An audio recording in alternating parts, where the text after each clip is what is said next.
सो जब मैं वचन प्रिपेयर कर रही थी, बहुत सारे टॉपिक्स के थ्रू गए कि पता नहीं क्या बोलना है। 2 वीक, दो नहीं, 1.5 वीक से मेरे दिमाग में कुछ चल रहा था, यूथ संडे क्या बात करना चाहिए। तो मैंने सोचा लेट्स टॉक अबाउट रिलेशनशिप, है ना। रिलेशनशिप काफ़ी इम्पोर्टेंट है। क्या आप बता सकते हैं रिलेशनशिप के लिए सबसे ज़्यादा इम्पोर्टेंट क्या है? क्या? हाँ, समय। यस, समय। हाँ, एफर्ट बहुत इम्पोर्टेंट है रिलेशनशिप के लिए। और समझ इम्पोर्टेंट है। और सबसे ज़्यादा इम्पोर्टेंट क्या है रिलेशनशिप के लिए? हाँ, कम्युनिकेशन। यस। और ये सब चीज़ कब तक नहीं होता है? मिलना, राइट। सारा आंसर्स आप लोग दे रहे हैं, I am not saying anything, है ना। और फिर और सबसे ज़्यादा इम्पोर्टेंट क्या होता है? प्यार। किसी ने बोला प्यार, राइट। या प्यार वेरी वेरी वेरी इम्पोर्टेंट। तो आज मैं बात करना चाहती हूँ रिलेशनशिप के बारे में। Not any relationship but relationship with God, है ना। हम लोग सबको जानते हैं कि परमेश्वर कितना कुछ कर सकता है। ओल्ड टेस्टामेंट में इतना स्टोरीज पढ़ा है रिलेशनशिप के परमेश्वर के बारे में कि वो कितना कुछ कर सकता है। हमने अपने जीवन में देखा है कि जब हम प्रार्थना करते हैं परमेश्वर कितने अद्भुत रीति से वो काम करता है, राइट। जब हम कुछ भी प्रार्थना करते हैं परमेश्वर हमको दे देता है, लेकिन क्या हम उसके साथ अब तक एक रिलेशनशिप को एस्टैब्लिश करने पाए हैं? हर एक रिलेशनशिप एक पॉइंट के बाद खत्म हो जाता है ना। बट जब आप रिलेशनशिप नहीं बोलेंगे उसको, जब कुछ होता है कुछ समय के लिए, हो सकता है आपके कोई कलीग होंगे, उनके साथ भी जब तक आप काम करते हैं उसके साथ खत्म हो जाता है। फ्रेंड्स, कॉलेज में जब तक आप उनके साथ हैं डीप फ्रेंडशिप होगा, बहुत क्लोज होंगे, लेकिन जैसे ही कॉलेज खत्म हो जाता है सब खत्म हो जाता है। मम्मी पापा, जब तक मम्मी पापा के साथ में है, मम्मी पापा सब कुछ आपको प्रोवाइड कर रहे हैं, खत्म हो जाता है।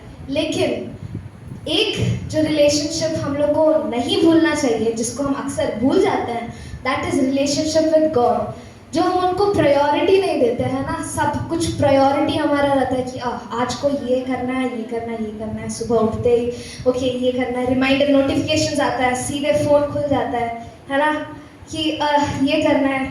लेकिन हम लोग भूल जाते हैं कि पहला नोटिफिकेशन किससे आना चाहिए? परमेश्वर से।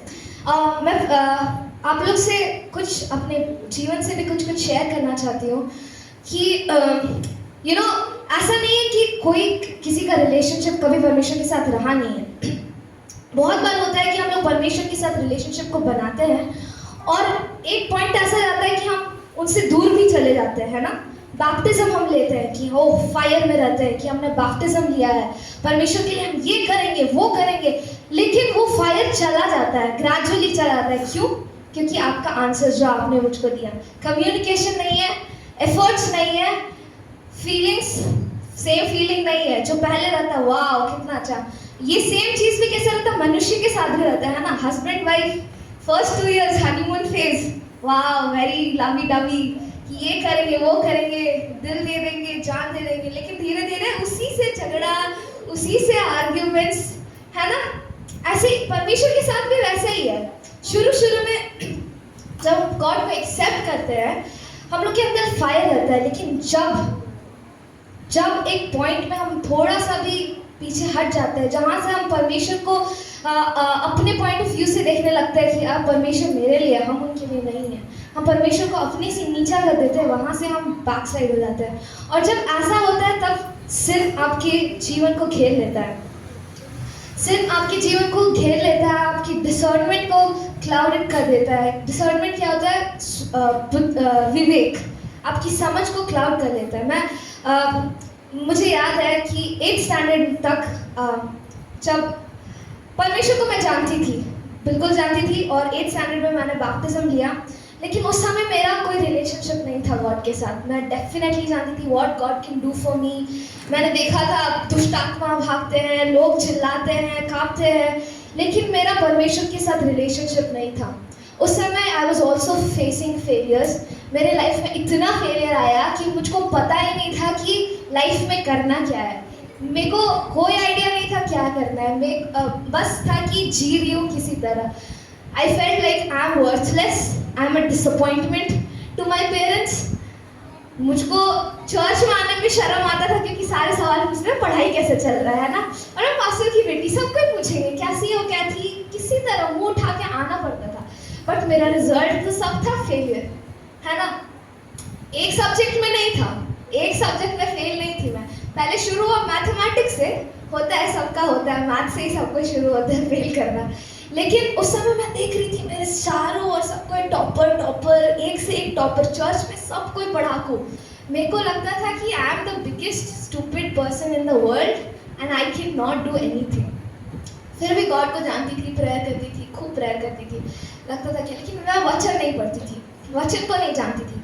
मैं देख रही थी वचन तो सुनते ही है, घर से पापा पास्टर है, सब कुछ सुनने को मिल रहा था। बट उस समय मेरे पापा के साथ भी कम्युनिकेशन खराब हो चुका था। एंड उसके बाद मुझको भेज दिया गया हॉस्टल। उसके बाद मैं चली गई हॉस्टल एंड मैं बैप्टिज्म लेने के बाद गई। एंड मैं ये नहीं बोलूँगी कि मेरा लाइफ उसके बाद बहुत हाईवे के तरह एकदम यू नो स्पीड ब्रेकर भी नहीं है, एकदम उड़ते उड़ते उड़ते परमेश्वर के पास चली गई, नहीं, बिल्कुल भी नहीं। उसके बाद मुझे लगता है मैं परमेश्वर से और दूर चली गई। मैं कुछ कर रही थी नहीं कर रही थी मुझको समझ नहीं आ रहा था, लेकिन मेरे को लग रहा था कि मेरा परमेश्वर के साथ कोई रिश्ता नहीं है। रोज दिन बाइबल पढ़ना शुरू किया, that's why I started reading Bible. लेकिन फिर भी कुछ फील नहीं हो रहा था, यू नो ऐसा लग रहा था कि परमेश्वर मुझको छोड़ते जा रहे हैं। लोग मेरे बारे में बुरा भला बोलते हैं। यू नो केरला का कल्चर है कि जब तक आप टंग्स में नहीं बोलते, जब तक आप वाइट कपड़ा नहीं पहनते, सर नहीं ढकते, you are not a good Christian, है ना। बाहरी रूप उन लोगों के लिए बहुत इंपॉर्टेंट था, और उस चीज़ के लिए मैं टारगेटेड थी क्योंकि मेरा dress code was like the worst there. मैं चूड़ीदार नहीं पहनती थी, मैं जीन्स पहनती थी, और वो लोग बोलते थे कि तुम नरक जाओगी, और ये सब चीज़ मेरे को लगा कि ओके। फिर मैं सोची गॉड ऐसा क्यों कर रहा है, आपने को यहाँ क्यों लाया है, तो इतना फेलियर, ठीक है अभी पढ़ाई ठीक हो गया है, लेकिन क्यों ऐसा हो रहा है। और उस समय मुझे याद है मैं हर रात को सब कोई सोने चले जाते थे, मैं 12 बजे तक स्टडी हॉल में बैठ के बाइबल रीड करती थी। और उस समय हमारे स्कूल में एक टीचर आई थी, काउंसलिंग प्लस बाइबल स्टडी की थी। वो मेरे से बैठ के एकदम बात करती थी, कैथरीन कैसा चल रहा है, क्या पढ़ रही हो, क्या प्रेयर कर रही हो। फिर कभी कभी मेरे साथ बैठ के प्रेयर करती थी। And before she left she gave me a Bible, reach for life. And तब तक मैं बताना चाहती हूँ कि मैं मेंटली इतना टॉर्चर्ड हो गई थी, मैं सब कुछ डिटेल में नहीं बता सकती। मेंटली मैं इतना टॉर्चर्ड थी, मेरे को जीने का मन बिल्कुल भी नहीं था। मेरे को लगा कि अब मेरे लिए जीना बेकार है क्योंकि मैं इतनी गंदी इंसान हूँ, मैं इतनी बड़ी पापी हूँ। क्योंकि मुझे लगता है उस समय मैं गॉड को नहीं जानती थी, राइट। क्योंकि दूसरे लोग जो मुझे बोल रहे थे वो मुझे अफेक्ट कर रहा था।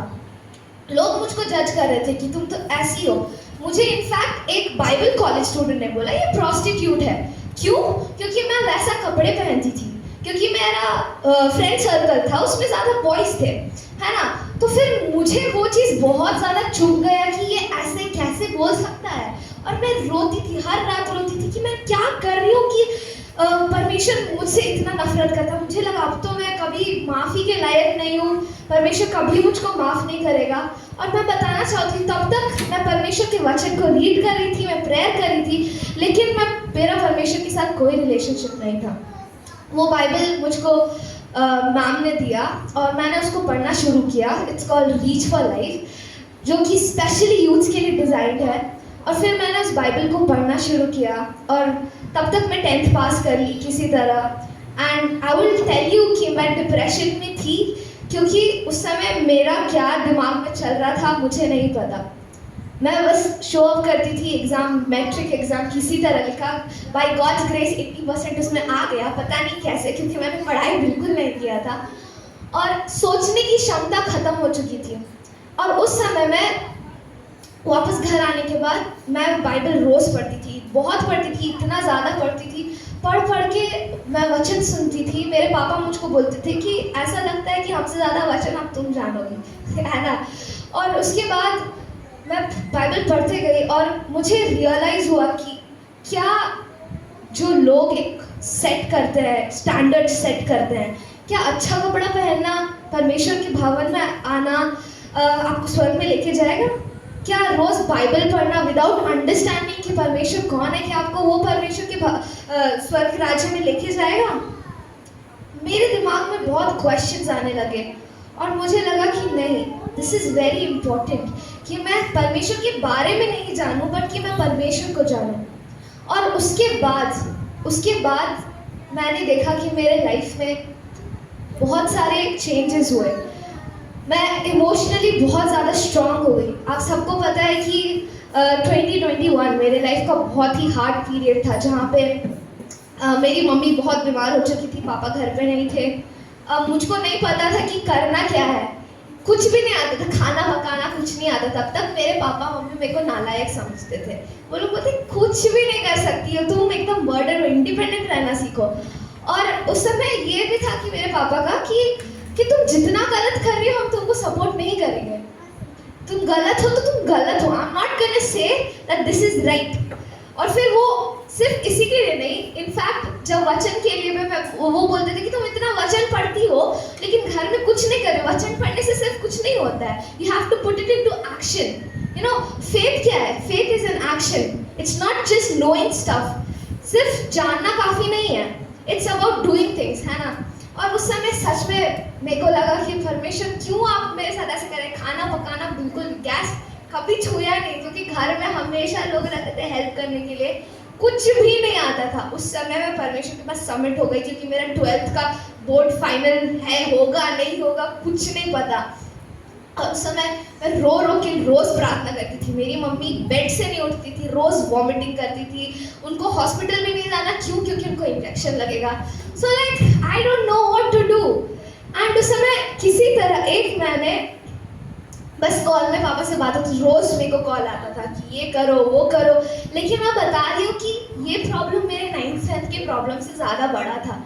लेकिन गॉड जो मुझको स्ट्रेंथ दिया उस वक्त, उस समय जो अजीब सा हेल्प गॉड ने मुझको दिया कि मैंने सबको जिंदा रखा, कोई नहीं मरा, है ना।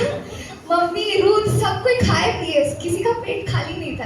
सुबह से लेकर रात तक क्या कर रही थी, कैसे कर रही थी, मुझको कुछ नहीं पता। मैं कभी किचन में नहीं घुसी, कभी किसी पे ख्याल नहीं रखी।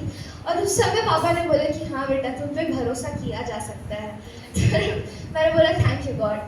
एंड उस समय मैं रिकवर कर रही थी। बोर्ड एग्जाम कैंसिल हो गया। मैंने बोला thank you Jesus, you are so good. Prayer को सुन लिया, बहुत खुश हो गई। लेकिन फिर शुरू हो गया कॉलेज। एंड कॉलेज शुरू होने से पहले मेरे पापा का भी तबीयत खराब होने लगा। एंड उसके बाद कॉलेज में मेरा ध्यान बिल्कुल भी नहीं था। मैं क्या कर रही थी क्या नहीं कर रही थी मेरे को कुछ ध्यान में नहीं था, बस मैं प्रेयर कर रही थी। And through out the time जब पापा घर में थे, हम लोग को बहुत स्पेशल टाइम रहा। वो हमेशा मेरे को वचन में रहने के लिए बोलते रहे। एंड वो बोलते रहे कि ऐसा करना है वैसा करना है। फिर उन्होंने बताया कि गॉड के साथ रहना कितना इम्पोर्टेंट है। फिर वो बताया कि हाँ मरने के बाद कुछ नहीं है। वो बोले कि मेरे पास ज़्यादा टाइम नहीं है, देखो बेटा मरने से नहीं डरता है। सबसे ज़्यादा इम्पोर्टेंट क्या है?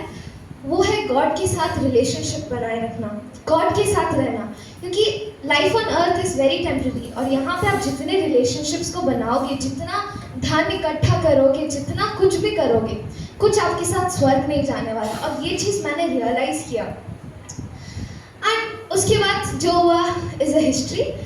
लेकिन उसके बाद भी गॉड ने मुझको स्ट्रेंथ दिया। यू नो, हॉस्टल में मैं अकेले रोती थी। मैं हमेशा खोजती थी कि कोई इंसान मिल जाए। कि गॉड के साथ उस समय मेरा रिलेशनशिप था, लेकिन फिर भी मैं किसको ढूंढ रही थी? लोगों को ढूंढ रही थी कंफर्ट करने के लिए। और मैं दुमका में भी ज़्यादा दिन नहीं रह पाई, क्योंकि मुझको जल्दी जाना था एग्जाम्स देने के लिए। मैंने एग्जाम्स कैसे दिया मुझको पता नहीं, क्योंकि मैंने कुछ पढ़ा नहीं था। But I passed and I am graduating next month. Okay.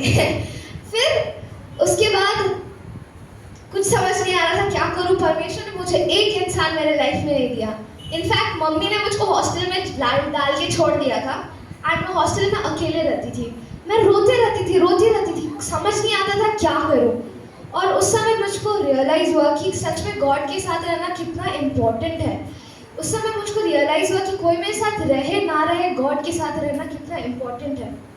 तो मैं आपको यही बताना चाहती हूँ कि एक पॉइंट था जब मुझे पता नहीं था लाइफ के साथ क्या करना है, राइट। एक पॉइंट था जब मुझे जीने का मन नहीं था, मुझे अपने लाइफ को ख़त्म करने का मन था, क्योंकि मुझे लगा था कि I am good for nothing. लेकिन बिकॉज आई अंडरस्टूड कि God wants me, God loves me, उनकी इम्पोर्टेंस को मैंने जाना कि सच में परमेश्वर का प्यार कितना इम्पोर्टेंट है, परमेश्वर का प्रेम ही जो है जो मुझको बचा सकता है। Not my mom, not my dad, मेरी मम्मी पापा मुझको एक दिन छोड़ देंगे ये भी मुझको पता था। और परमेश्वर, मैं आपको बताना चाहती सच में परमेश्वर किस रीति से मुझको मदद किया उसके बाद, मतलब पता भी नहीं था क्या होता है। मैं अभी भी अकेले रहती थी बैंगलोर में और मेरा भरोसा सिर्फ और सिर्फ परमेश्वर पे रहता था। और बहुत टाइम होता था मेरा पॉकेट खाली रहता था, इसके बारे में मैंने टेस्टिमनी भी दिया है, मेरा पॉकेट खाली रहता था, खाने के लिए कुछ नहीं। अगर खाने के लिए है भी तो इंडक्शन नहीं है, इंडक्शन है तो फिर इंडक्शन में पकाने के लिए कुछ नहीं होता था।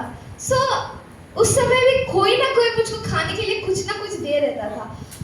और मैंने ये चीज़ देखा कि जब हम अपने विश्वास को परमेश्वर के हाथ में सौंपते हैं, परमेश्वर अद्भुत काम कर सकता है।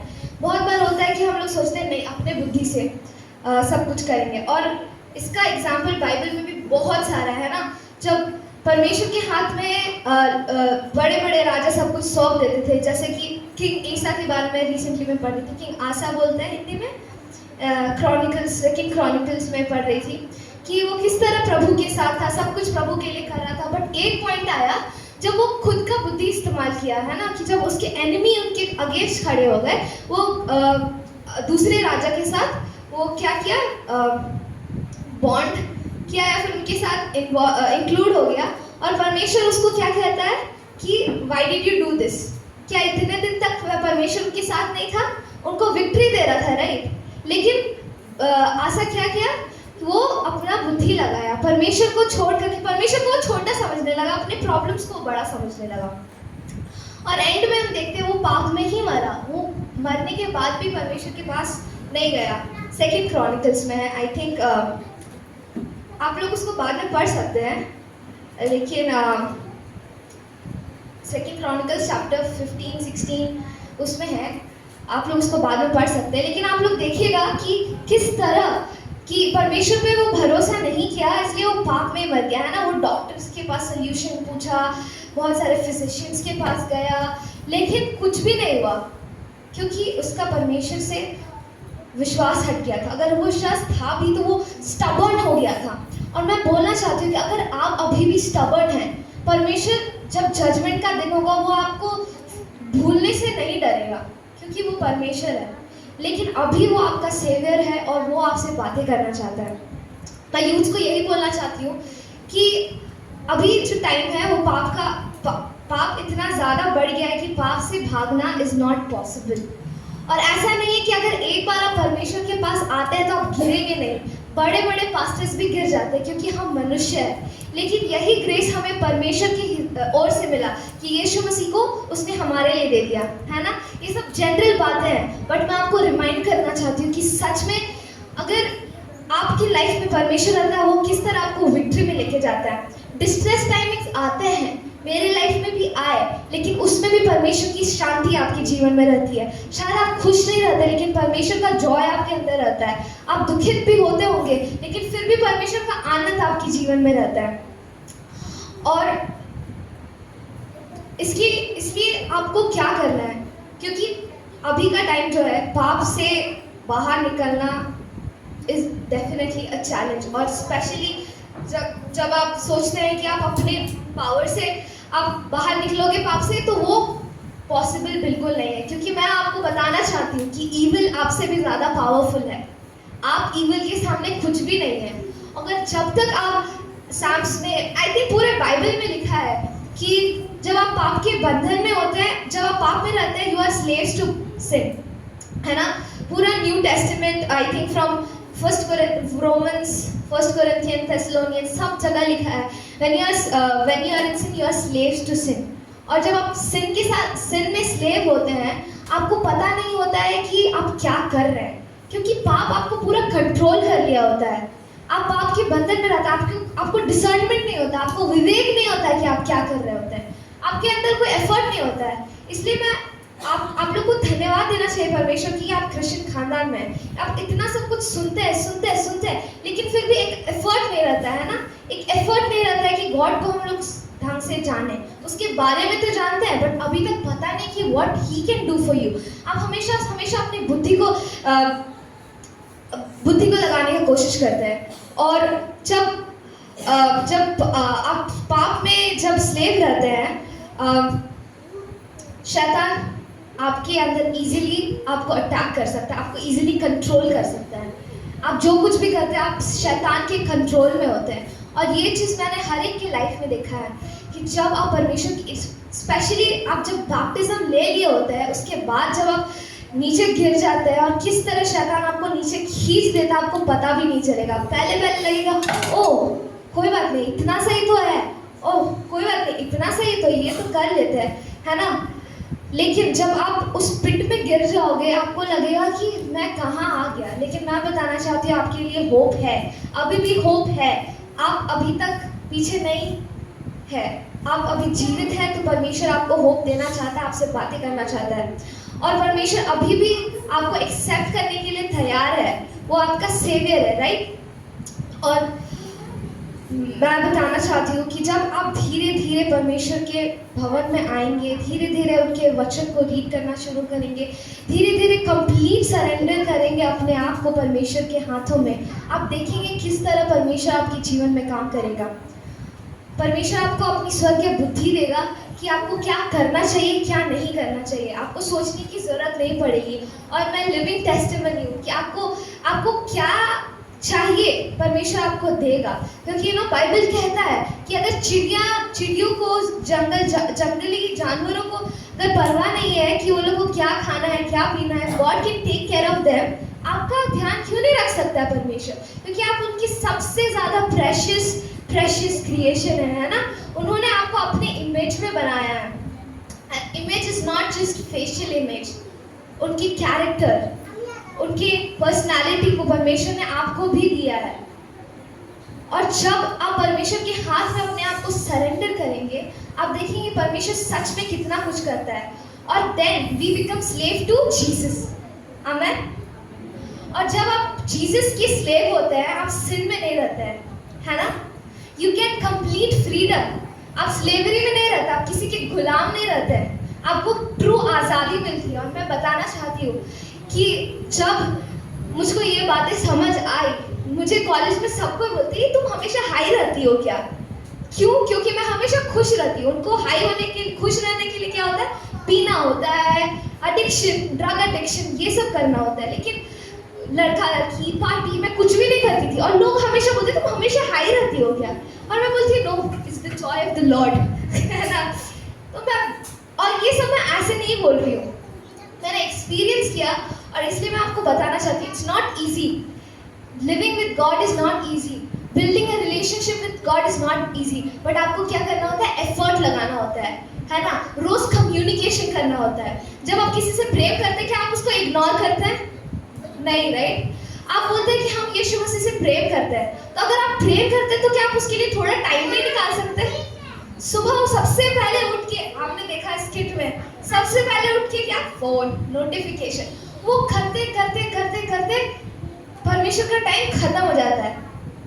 फिर मैं क्या, ओह कॉलेज का टाइम हो गया। ऐसा नहीं कि टाइम नहीं है, लेकिन टाइम खत्म हो जाता है। ये मैं अभी भी करती हूँ। मैं नहीं बोल रही कि मैं प्योरीफाइड हूँ, but that's the beauty of being slaves to God, है ना।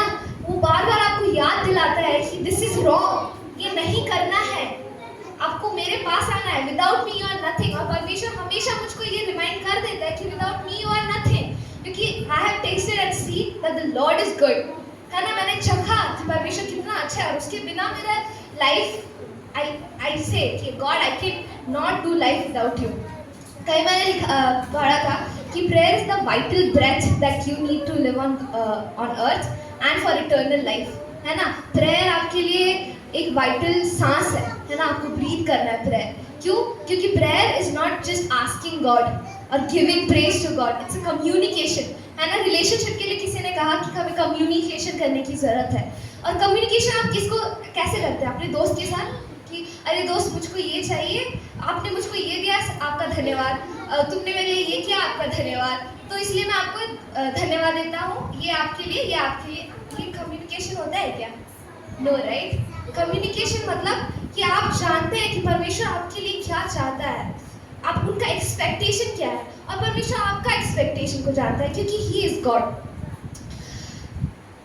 और अगर आप अभी तक परमेश्वर के साथ रिलेशनशिप में नहीं हैं, या फिर अगर उनके सेविंग पावर को जानते हुए भी उनके साथ आने के बाद भी अभी तक आप उसको रिजेक्ट कर रहे हैं, I want you to accept him again. I want you to accept the relationship with God, क्योंकि लाइफ गॉड के बिना आप जी सकते हो, बिल्कुल जी सकते हो, लेकिन मरने के बाद दैट्स द एंड, और आप पाप में नहीं मरना चाहते।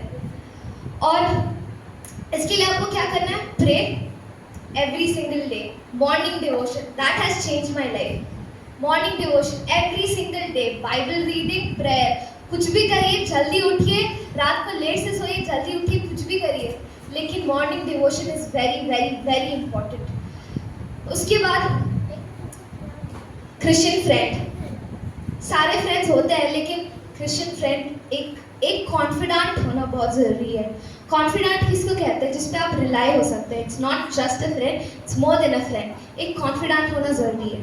एक अकाउंटेबिलिटी पार्टनर जो आपके लिए प्रेयर करेगा, है ना, जिसको आप बिना झिझकते हुए सब कुछ बता सकते हैं कि मेरे लाइफ में ये प्रॉब्लम है, मैंने ये गलती किया है, और ये चीज़ आपको उनको बताना है। उनके लिए आपको क्या करना होगा? कन्फेस करना होगा। जैसे कि कन्फेस टू गॉड, जैसे कि 1 जॉन 1:9 में कहता है, and then confess to people, जो कहता है जेम्स 5:16 में, जहाँ पे कहता है कि जब हम कन्फेस करते हैं, परमेश्वर उनको सुनता है और वो हमें माफ़ कर देता है। जब आप लोगों को बताते हैं, तो लोग जो परमेश्वर के लोग हैं, वो लोग आपके लिए प्रेयर करते हैं। एंड जैसे कि आपने देखा ना ये स्क्रिप्ट में कि माँ बस क्या कहती, शैतान की बुरी चालों से हमें बचाए रखना, और वो लड़का क्या करने वाला था? ऑलमोस्ट पॉइंट साइड उसका खुलने वाला था, लेकिन वो छोटे से प्रेयर से उसको प्रोटेक्शन मिला।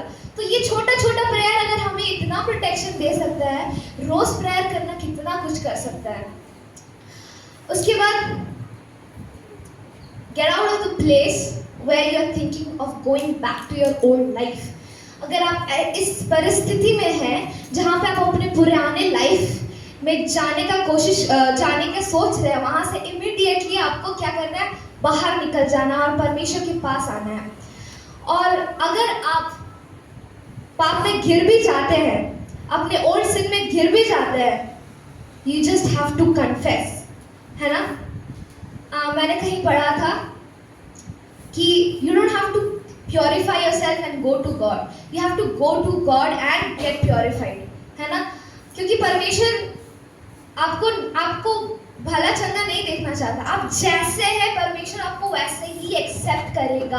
आप जितने पाप में हैं, परमेश्वर आपको वैसे ही एक्सेप्ट करेगा, क्योंकि यीशु मसीह इसीलिए ही दुनिया में आया था। वो धर्मियों के लिए नहीं आया था। क्या वो आया था धर्मियों के लिए? नहीं, वो पापियों के लिए आया था। और आप जितने भी गहरे पाप में क्यों ना हो, आपको अपने आप को क्लीन करके परमेश्वर के पास नहीं आना। आप जैसे हैं परमेश्वर के पास आपको वैसे ही आना है, और परमेश्वर आपको वैसे ही एक्सेप्ट करेगा, और आपको कंप्लीट सरेंडर परमेश्वर को देना है, और वो आपको आगे चलाएगा। और मैं ये ऐसे ही नहीं कह रही हूँ, ये मेरा खुद का टेस्टिमनी, जैसे मैंने आपको शेयर किया, मैंने बहुत शॉर्ट में शेयर किया, there is so much more to that, लेकिन बस ये है। और इन बातों में आप लोग, बड़े लोग, हमें कैसे मदद कर सकते हैं? प्रेयर, ऑब्वियसली प्रेयर करते रहना है। परमेश्वर का वचन आपको अपने परिवार में बांटते रहना है, क्योंकि मुझे याद है मेरे और पापा का झगड़ा बहुत होता था। एक पॉइंट में हम लोग, ये कैसा बाप मिला है मेरे को, मतलब आई स्टार्टेड हेटिंग हिम कि क्यों इतना बोलता, हमेशा नोक झोंक। But let me tell you something, उस नोक झोंक की वजह से, because I hated him back then, I am so grateful कि उसने मुझको हमेशा परमेश्वर के वचन में बढ़ने के लिए पुश किया। भले ही मेरा रिलेशनशिप मेरे पापा के साथ भी बहुत गंदा हो चुका था, है ना, मुझको मन ही नहीं करता था कि मैं उनका चेहरा भी देखूं। ऐसा पॉइंट डेफिनेटली आया मेरे लाइफ में, लेकिन उसी डांट ने, उसी फटकार ने मुझको संभाले रखा है। मैं आज पता नहीं कहाँ होती, मुझको नहीं पता। अगर परमेश्वर मेरे साथ नहीं रहता, मैं शायद क्लब में होती, मैं शायद यहाँ स्मोकिंग कर रही होती, ड्रिंकिंग कर रही होती, है ना। वर्ल्डली में जो भी पॉसिबल होता है मैं सब कुछ कर रही होती। और लोग कहते भी, पास्टर के बेटे बेटियां लोग सबसे ज्यादा निकम्मे होते हैं ना, होते हैं ना। और वो मैंने देखा, मैं शायद उस रास्ते में जा रही थी। बट आप अगर अभी अपने बेटे बेटियों को इम्प्रेस करने की कोशिश कर रहे हैं, तो लेट मी टेल यू कि जब आप नहीं रहेंगे वो सफर करेंगे। और इसीलिए अगर आपके बच्चे को जितना खराब लगे आप उनको डांटिए, फटकारिए, बट परमेश्वर के वचन के अगर अकॉर्डिंग उनका लाइफ नहीं है तो उनको आप वचन सिखाइए, बिठा के सिखाइए। वो चाहे रोए धोए, चाहे आपसे नफरत करिए, बट मेक श्योर कि वो आपके परमेश्वर को जाने। उनके साथ बैठ के प्रार्थना करिए, सुबह शाम प्रार्थना करिए। और ये चीज़ मैं और मम्मी अभी भी करते हैं कि जब मैं बैंगलोर में होती हूँ, हम लोग कॉल पे प्रार्थना करते हैं ना। फ़ोन एडिक्शन हर चीज़ में कहते हैं फ़ोन बुरा है, बुरा है, बुरा है, लेकिन फ़ोन को अगर अच्छे रीति से इस्तेमाल करते हैं तो फ़ोन अच्छा भी है। उनके लिए प्रार्थना करिए। डू नॉट जज देम, लाइक जज करने के बाद कंडेम नहीं करना है उनको, बट ओपन आर्म्स के साथ उनको एक्सेप्ट भी करना है, क्योंकि बाइबल भी कहता है कि हमें उनको जज नहीं करना है। एक्चुअली 1 पीटर 5:2 में है, 5:2-4 में है कि आप परमेश्वर के लोगों को किस तरह चढ़ा सकते हैं। कोई हिंदी में पढ़ देंगे? 5:2-4।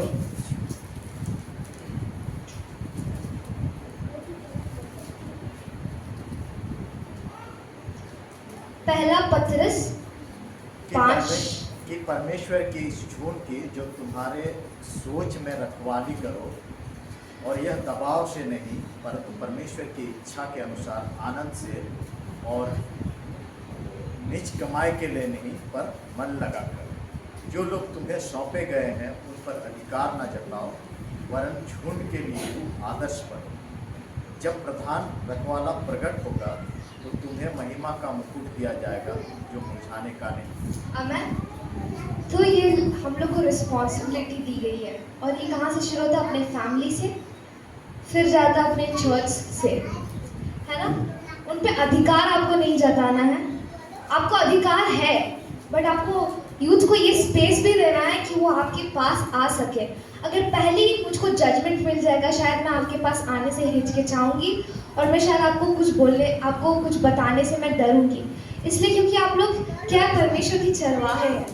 इसलिए ये आपको लिटरली ये अधिकार दिया गया है कि आपको हमें चलाना है। और इन द वर्स 5 में मैं इंग्लिश में पढ़ूंगी for youths. In the same way you who are younger, submit yourself to your elders. All of you clothe yourself with humility toward one another, because God opposes the proud but shows favor to the humble. हमें जब हम लोग elders के पास आते हैं, हमें उनके पास respect भी दिखाना है और हमें हम्बल भी होना है, क्योंकि जब तक हम हम्बल नहीं होंगे हम कुछ नहीं सीख सकते हैं। और ये सब तब पॉसिबल है जब आप पाप से उठने का कोशिश करेंगे, क्योंकि पाप क्या करता है? वो आपकी जजमेंट को, आपके विवेक को वो ब्लॉक कर देता है। ओके, इसीलिए आपको ज़रूरत है कि आप पाप से निकले, आप अपने आप को हम्बल बनाएं, प्राउड ना होए, और तभी जाकर के आप सच में परमेश्वर के साथ एक कनेक्शन बना सकते हैं। तभी जाकर के आप परमेश्वर को सही रीति से जान सकते हैं। और बाइबल कहता है कि God does want intimacy with you, है ना। परमेश्वर को आपके साथ एक रिश्ता चाहिए, और वो नहीं चाहते कि वो बस आपकी ज़रूरतों के समय आपकी ज़रूरत को पूरे करके वो आपको छोड़ दे। वो आपके साथ चलना चाहते हैं throughout your life, even after your life. God wants to be with you, he wants you to be with him in the heaven. वो आपके साथ रहना चाहता है।